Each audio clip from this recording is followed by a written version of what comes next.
What was the most unexpected way your girlfriend rejected your proposal? Elise and I had been together for 3 years and lived together for 1.5. Our relationship was very strong, and we were madly in love. All of our friends always used to say that we were a perfect couple. Our communication was really good, and we had everything planned in our lives.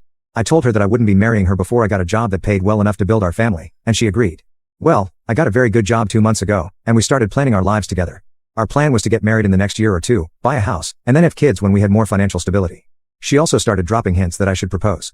I was already planning to propose, so I started researching rings, proposal venues, etc. This is when I contacted Leah and asked her to meet me and keep it a secret. I told her my plans, and she confirmed that Elise would love this and also gave me some suggestions, which I loved. Leah also included David, as the three of them had been best friends since childhood and knew each other very well. They helped me pick the ring. The plan was to rent a cabin surrounded by nature and wilderness because Elise likes that a lot. I rented the cabin. And on Friday, I took the day off without telling my girlfriend and met up with Leah, David, and one of my friends to set up everything. I gave instructions to my friend about how I wanted everything to be set up. He was supposed to go there the next day before us and set up the flowers, cameras, etc. I went back home after that and ordered Elise's favorite takeout. We talked about her day and then went to bed. A week ago, Leah had invited Elise for brunch on Saturday, my proposal day, at a new fancy place, which was the proposal location. She made sure to pick a fancy place so that Elise wouldn't get suspicious of Leah asking her to wear a nice dress. On Saturday morning, Leah and David came to our apartment to pick up Elise. As soon as they left, I called a friend of mine who was waiting just around the corner, and I left soon after. Then I called my other friend, who was supposed to be at the cabin, and asked him how everything was going. He assured me that everything was set up exactly how I wanted it. I had also asked David to share their location and to drive slowly or take a longer route so that I could get there 10 to 15 minutes before them. I realized David hadn't shared the location, but it was fine. We got there, and I just ran in to change into a suit. Then I went to the exact position and checked the camera angles. Everything was perfect. Then I waited for my girlfriend and her friends to arrive. The drive is 30 to 40 minutes from our apartment, and they should have been there. I thought they went slightly overboard with stalling. I waited there for another 20 minutes. It had already been more than an hour since they left the apartment, and I was getting worried, so I asked one of my friends to call David and sneakily ask how long it'd take them. They called him 2 to 3 times, but there was no answer. Then they called Leah 2 to 3 times. No answer.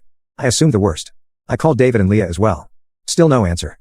Finally, I decided to call Elise. On the first call, she didn't answer. My heart was racing at this point. As soon as I called her again, Leah answered instead.